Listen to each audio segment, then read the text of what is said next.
I've refined where we are with Air Indy 171 down to this pilot error of some sort or another.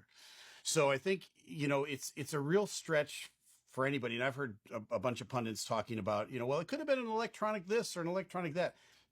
That wasn't in the preliminary report. There was no indication from the preliminary report that there was an erroneous signal sent to a field control switch to cut it off. And those switches and those valves are fail safe. They always fail to the open position, not the closed, for obvious reasons. If you had a total electrical failure, you don't want the engines to shut down at the same time.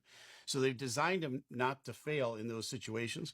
But putting that kind of almost wishful thinking aside, when you look at the preliminary report plus all the leaks that you were talking about, you're in one solid category, which is pilot error. Either it was done accidentally, the fuel control switches, and you said there were some incidents in the past where that took place.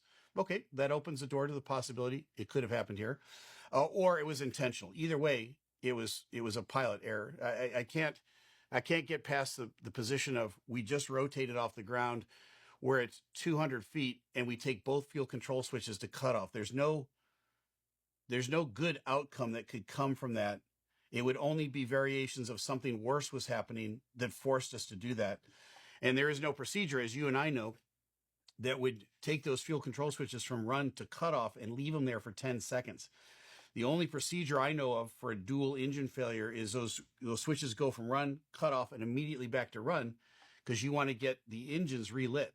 Leaving them there for 10 Yeah. seconds, that doesn't make any sense.